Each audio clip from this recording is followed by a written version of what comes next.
Bonjour à tous, bienvenue dans l'émission Bonjour chez vous. Aujourd'hui, nous abordons un thème très sérieux, très important. L'alcool ravage-t-il ta vie? Malheureusement, certains sont liés, sont sous l'emprise de l'alcool. Et aujourd'hui, nous allons aborder ce thème avec Annabelle et Frank. Bonjour à tous les deux. Bonjour, tous les deux.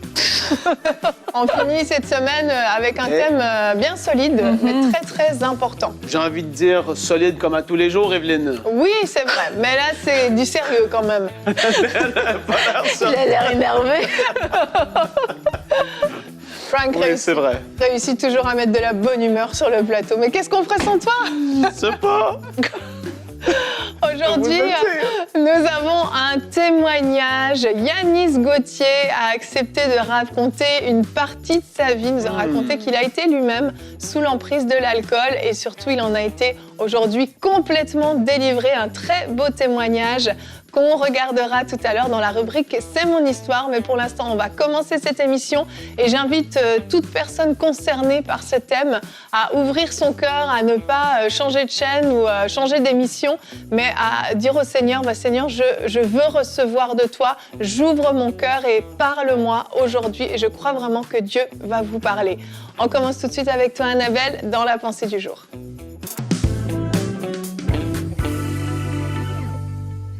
Aujourd'hui, j'aimerais vous poser quelques questions concernant votre consommation d'alcool. Parce que quand on parle d'alcoolisme, ça peut être un mot qui peut faire peur et on a l'image de ce vieux monsieur qui est complètement saoul à crier dans les rues. Mais peut-être que aujourd'hui, ce sera important qu'on puisse se poser les bonnes questions pour savoir si votre consommation d'alcool a dépassé certaines limites. Est-ce que vous avez gardé le contrôle? Est-ce que c'est une consommation qui est excessive? Et c'est important d'oser se poser ces questions aujourd'hui pour pouvoir marcher dans une totale liberté. Et puis si certains d'entre vous, vous avez un peu honte de votre consommation d'alcool, eh bien je crois que ça va vous permettre de pouvoir réaliser là où vous en êtes et de pouvoir aussi chercher le secours dont vous avez besoin. Et j'aimerais commencer en vous lisant ce verset dans 1 Corinthiens au chapitre 6, verset 12, que vous connaissez peut-être. « Tout m'est permis, certes, mais tout n'est pas bon pour moi. Tout m'est permis, c'est vrai, mais je ne veux pas me placer sous un esclavage quelconque. » Alors, on va se poser 4 grandes questions pour savoir si vous vous êtes placé sous l'esclavage de l'alcool, si votre consommation d'alcool reste normale dans le sens acceptable, ou alors si elle est excessive. La première question, c'est de savoir pourquoi est-ce qu'on boit. Pourquoi buvez-vous? En quelle occasion buvez-vous? Est-ce que c'est parce que vous êtes fatigué? C'est parce que vous êtes stressé? C'est parce que vous êtes fâché? C'est parce que la vie est trop lourde? C'est parce que vous êtes inquiet? Ou alors est-ce que c'est pour le plaisir d'être quand vous êtes avec des amis, parce qu'il y a une occasion spéciale, parce que on célèbre quelque chose, parce que vous êtes peut-être un amateur de bon vin, que vous connaissez très bien en vin, que vous appréciez. Donc voilà, ça c'est la première question à se poser, parce que si on boit parce qu'on est dans un état émotionnel négatif, on va s'attendre à ce que l'alcool, à ce que le vin, à ce que l'apéritif puisse créer un effet chez nous. Et ça va être la deuxième question à se poser. Quel effet cherche-t-on quand on consomme de l'alcool? Est-ce que je m'attends à ce qu'après avoir bu, je sois soulagée du poids de la vie? Est-ce que je m'attends à ce que la tristesse s'en aille, que je puisse enfin rire parce que je me sens plus léger, la vie paraît plus drôle, plus rigolote après 1 ou 2 verres? Ou alors est-ce que j'ai besoin de me défouler, je suis énervée et le fait de boire, ça va m'apaiser, ça va me faire du bien, ou ça me fait tout simplement aussi oublier ma vie et je pars un peu dans un autre monde, je vois les choses différemment. Et lorsqu'on cherche à s'échapper d'une façon ou d'une autre, à travers l'alcool ou à travers n'importe quelle autre forme d'addiction, eh bien là aussi, attention, c'est une alerte.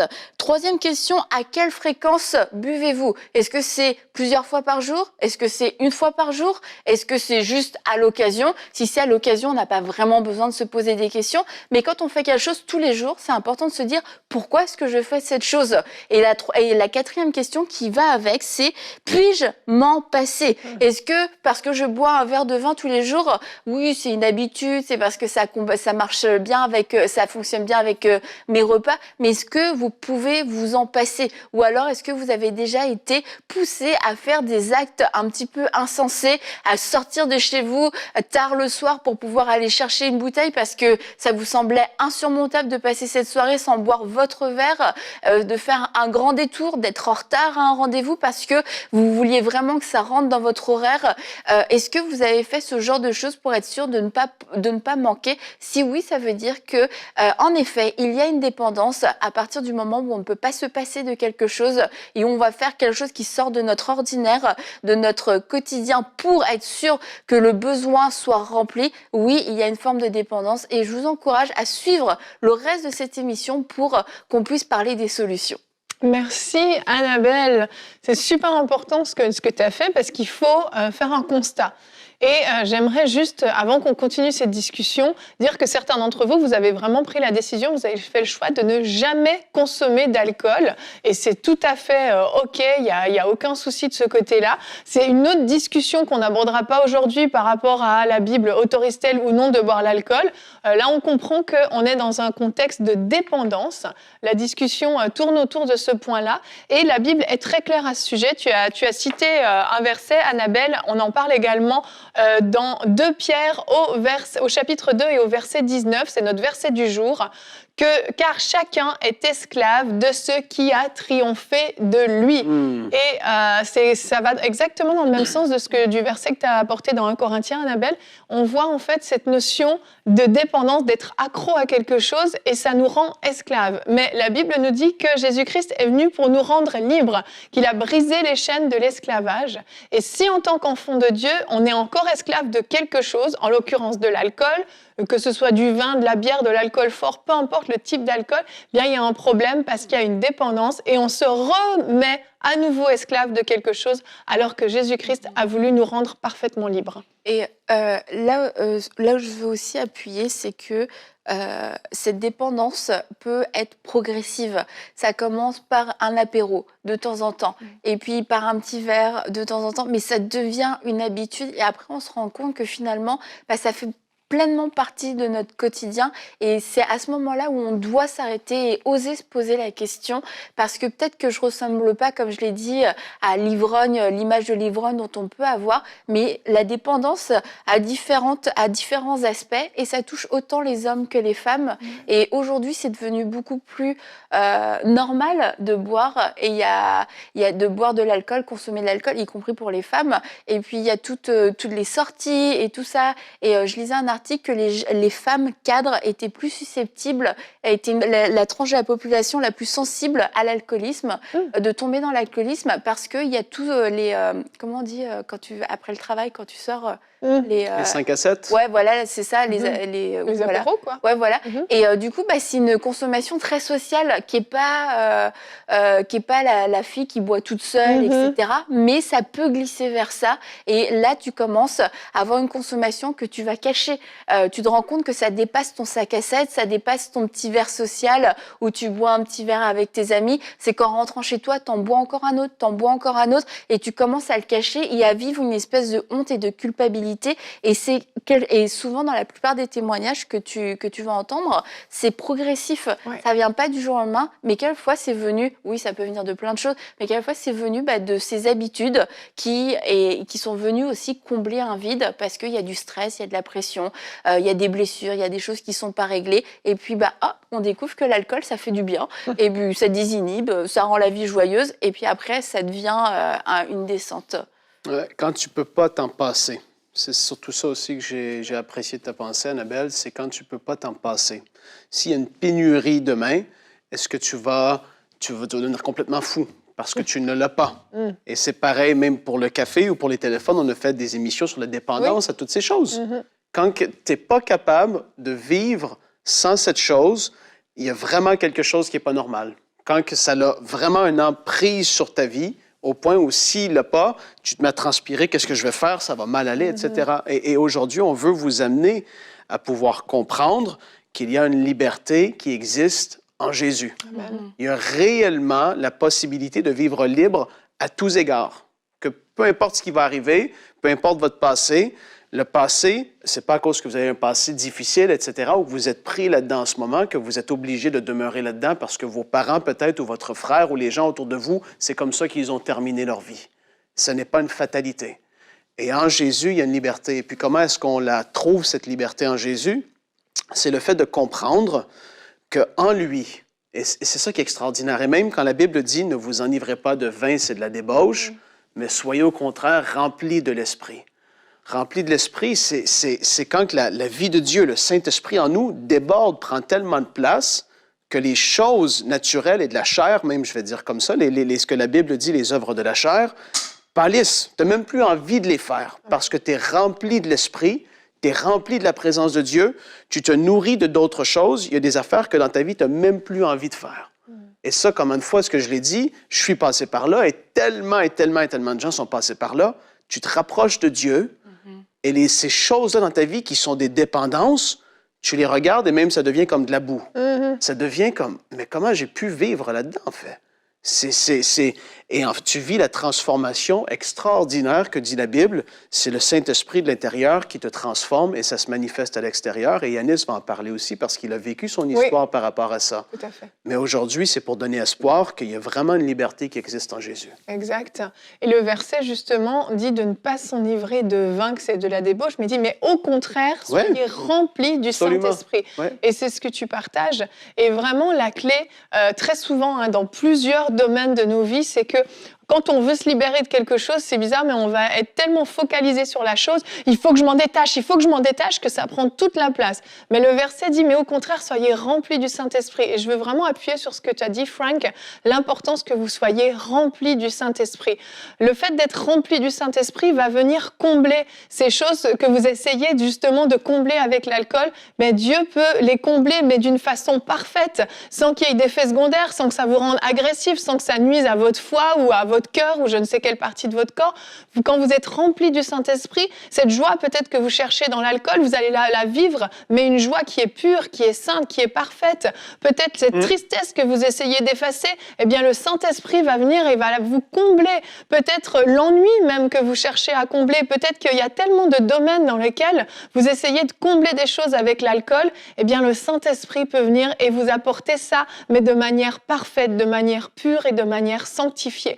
Ça peut vraiment changer votre vie. Et vous allez voir que petit à petit, vous allez vous en détacher. Mais il y a une chose qui est sûre, c'est que quand quelque chose nous domine, quelque chose devient plus important même que notre relation avec Dieu, ça s'appelle une idole. Et si la bouteille d'alcool, la canette de bière ou je ne sais quoi est devenue une idole dans votre vie, vous devez prendre la décision aujourd'hui de dire « Seigneur, je prends la décision d'arrêter, de couper avec l'alcool, de renoncer à cette idole dans ma vie parce que tu es le numéro 1 dans ma vie. » Et je vous laisse pouvoir découvrir le témoignage de Yanis. Et juste après, on va prendre un temps et on va prier pour vous. Donc, on regarde la rubrique « C'est mon histoire ». Et on se retrouve pour la rubrique « C'est mon histoire ». Aujourd'hui, j'ai le grand plaisir d'avoir avec moi Yanis Gauthier. Hello Yanis. Hello Evelyne. C'est pas ton premier « C'est mon histoire ». Non. T'es déjà passé sur le fauteuil de la torture. Bah, je ne sais pas si c'est une fauteuil de torture, c'est bien de raconter un petit peu ses expériences, surtout la fin. Exact, surtout l'aboutissement. Et aujourd'hui, tu nous racontes un moment de ta vie important. Et merci d'accepter de parler de ce sujet, parce que tu vas nous raconter comment tu as été sorti de l'alcoolisme, comment tout a pu s'arrêter. Et j'aimerais te poser une question pour commencer. Quand est-ce que tu as été exposé pour la première fois à l'alcoolisme ou à l'alcool ? En fait, j'ai pas le souvenir de ne pas avoir été exposé. En fait, j'ai aucun souvenir de ma vie sans alcool. Alors pas moi directement, puisqu'enfant je ne buvais pas. J'espère. Mais je revois encore les fêtes à la maison que mon père donnait, où champagne qui coulait à flot, etc. Et puis ma mère était également alcoolique. Bon, quand t'es enfant, tu sais pas vraiment ce que c'est l'alcoolisme ou pas, mais je voyais toujours une bouteille de vin rouge à table, etc. quand j'allais la voir. Et puis donc après ça, voilà, j'ai évolué, j'ai grandi, et puis c'est mon frère qui vraiment m'a montré le vrai truc, quoi. C'est-à-dire que mon frère, il se levait avec une canette de bière. Dès le matin au réveil. Dès le matin, une canette de bière, c'était son petit-déj. Moi, j'avais 10 ans, 12 ans, donc je regardais mon frère, il boit de l'alcool. Mais en fait, quand j'y pense aujourd'hui, il y a comme un pulse qui plante un décor. Où moi, je grandis, j'évolue dans un monde où l'alcool fait partie du quotidien. Et je n'ai pas vraiment de repères, donc moi, je me repère à ce que je vois. Mon père, ma mère, mon grand frère, qui est beaucoup plus présent puisque mes parents ne sont pas là. Et 15 ans, je me mets à boire. J'ouvre à mon tour mes premières canettes. Et ça continue comme ça devient vite une addiction ou au début c'est juste à certaines occasions, quand tu fais la fête ou autre? Il y a deux choses. Premièrement, c'est l'effet festif, puisque je suis avec mes amis, 15 ans, première sortie, boîte de nuit, on s'amuse. Je suis quelqu'un de timide, donc je bois de l'alcool pour... désinhiber. Voilà, et puis je m'aperçois aussi que ça va combler un certain mal-être. Mais au premier abord, je ne le ressens pas vraiment. Mais le temps va passer et je ne vais plus consommer de l'alcool simplement pour faire la fête, mais pour colmater une tristesse qui est liée à ma vie, à mon environnement, à l'absence de mes parents, au monde dans lequel j'évolue, un monde qui est pas très beau. Donc finalement, l'alcool, c'est une sorte de palliatif. Et arrivé peu à peu jeune adulte, ça continue, ça Open devient bar. l'addiction là? Open bar. Encore une fois, Evelyne, je ne parle pas d'addiction parce que pour moi, je ne sais pas ce que c'est l'addiction. Je comprends que je grandis dans un quartier où l'alcool fait partie des murs. C'est normal en fait de boire. C'est la normalité. Et je dirais même que je suis mieux que certains parce que beaucoup, c'est je bois de l'alcool mais je fume des joints, je bois de l'alcool, je fume des joints, je prends de l'héroïne.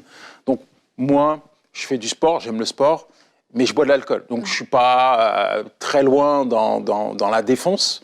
Mais voilà, l'alcool devient présent, c'est-à-dire qu'à 20 ans, pour te donner une image, je bois facilement mes 3 litres de vin par jour ou ma bouteille de vodka, ma bouteille de rhum. Tous les soirs, c'est comme ça. Wow. Et puis mes quelques échappatoires en Côte d'Ivoire pour aller voir mon père, on voit la photo là, il est en noir. En noir, oui. Il travaille en boîte de nuit. Ouais. Donc lui, conversation, un verre de whisky à la main, etc. Et quand il me voit boire, il me dit pas que c'est pas bon. Donc finalement, tous les gens que je côtoie, il y a un rapport avec l'alcool qui est là. Et c'est un lien social. Pour moi, ça fait partie de ma vie. Et je me vois pas là, à cet instant, à 20 ans, m'arrêter de boire. Non, c'est pas possible. Et ça va te poursuivre, entre guillemets, tu vas continuer à boire. On connaît ton histoire, ton témoignage. Hein.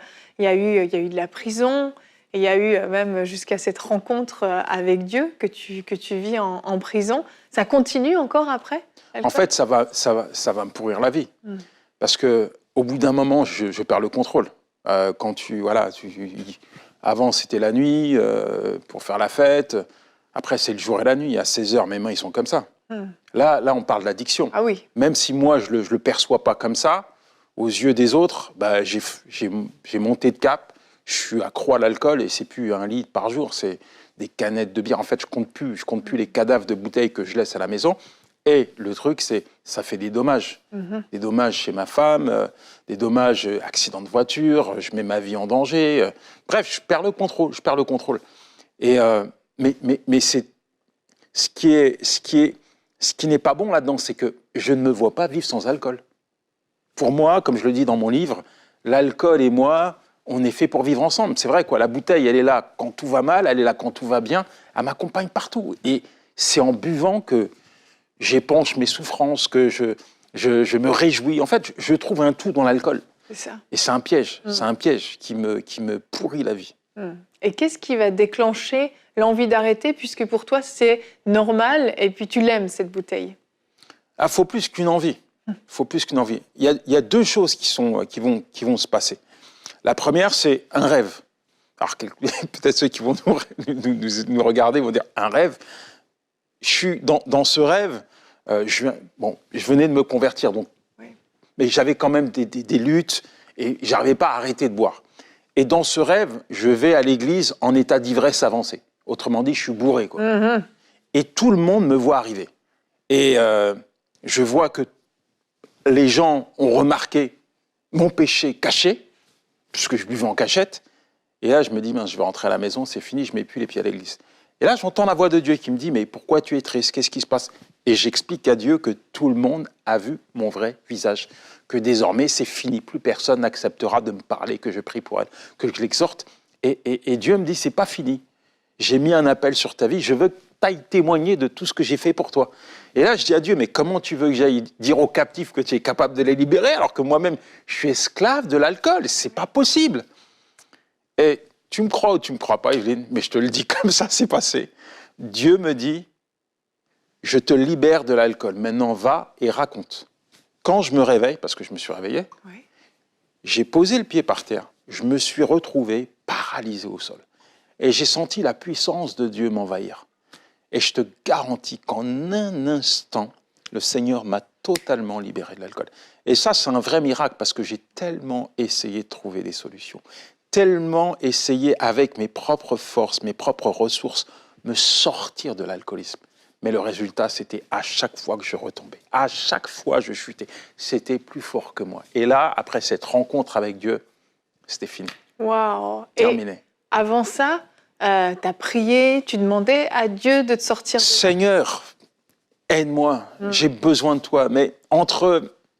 Voilà, il y avait ma volonté, mais il y a surtout le temps de Dieu. Et je pense que Dieu intervient toujours au temps favorable. Et après, je ne suis pas partisan de dire je suis alcoolique, abstinent, etc. Parce que je ne veux pas vivre avec une épée Damoclès sur la tête. Et je me disais, si le Seigneur m'a libéré, il m'a libéré totalement. Et j'avais plus peur de l'alcool. Pas peur de boire un verre. Je ne suis pas un ultra saint. Mais Dieu m'a fait comprendre une chose.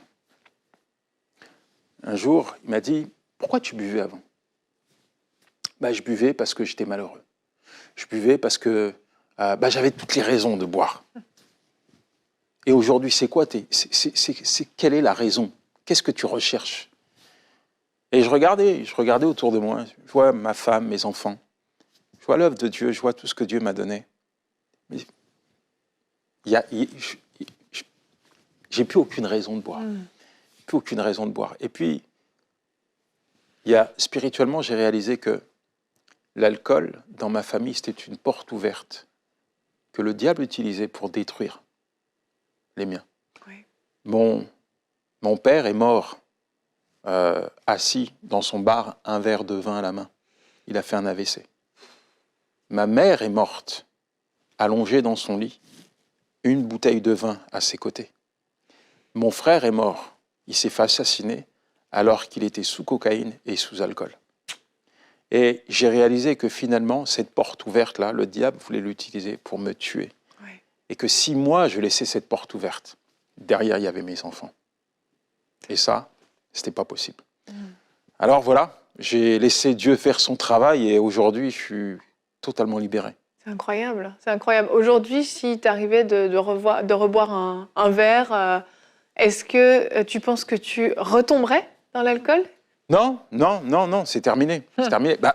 C'est ce que je disais à mon épouse ce matin. Je lui disais, regarde, puisque je suis logé dans un bel hôtel et ils te mettent une bouteille de champagne bien en avant sur la table. Ça fait 3 jours qu'elle est là. Je lui dis, tu te rends compte, ça aurait été il y a 5-10 ans, du moins 10 ans quand même. Peut-être que j'aurais bu un verre. Ouais. Non, il n'y a plus rien. Il n'y a plus rien. Mais j'ai compris une chose. Ça, c'est sur le plan humain. L'alcool est plus fort que moi. C'est-à-dire que je ne vais pas aller me confronter à la bouteille. Ce n'est pas que j'ai peur de la bouteille. Non, loin de là.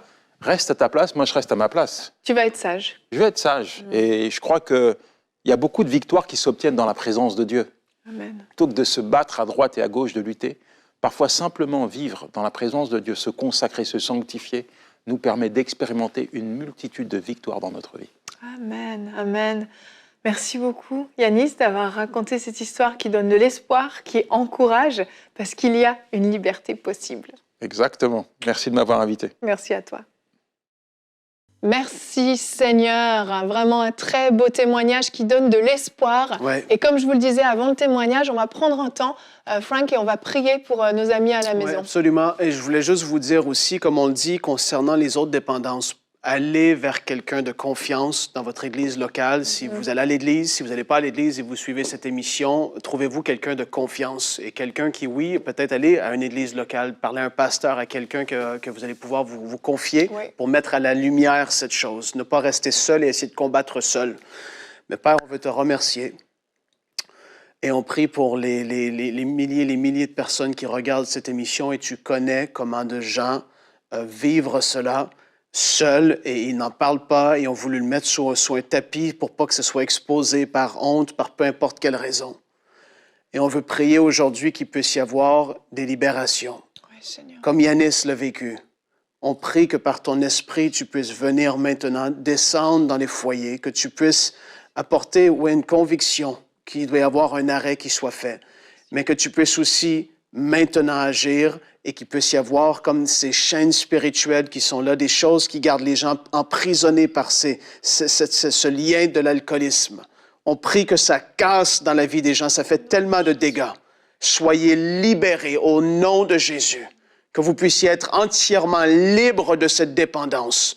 Je prends autorité sur toute forme d'alcoolisme qui vient du monde spirituel ou est-ce que ça a même des générationnels dans votre famille. On prie contre cela. Soyez libérés au nom de Jésus. Que tout esprit qui pousse à cela soit chassé, mais complètement hors de votre vie. Amen. Et soumettez-vous à la parole de Dieu. Commencez à chercher Dieu. Commencez à vous rapprocher de lui. Et en effet, vous allez vous remplir de son esprit. Et ces choses-là vont parler. Et Evelyne, rapidement, en terminant, comment est-ce qu'on se remplit de l'esprit? Bien, comment est-ce qu'on se remplit de nourriture? C'est en mangeant. Mais vous remplissez de l'esprit. En lisant la parole, en vous entretenant avec des personnes vous allez parler des choses spirituelles de Dieu. Ça va créer en vous une soif, une attente, comme même une excitation par rapport aux choses de l'esprit. Et après ça, évidemment, on peut prier, vous soyez remplis aussi de l'esprit, à déborder. Remplissez-vous de l'esprit et non pas de l'alcool, c'est de la débauche, c'est ce que dit la parole, ça c'est clair. Amen, amen. Merci à tous les deux et merci à vous d'avoir suivi cette émission. Vraiment que Dieu puisse vous aider et comme Frank l'a dit, allez chercher de l'aide. Il y a des gens qui peuvent vous aider, ne restez pas seuls et prenez des décisions. Votre vie peut changer, il y a vraiment de l'espoir. On va se retrouver la semaine prochaine pour de nouvelles émissions. Je vous souhaite un très très bon week-end. Bonjour chez vous.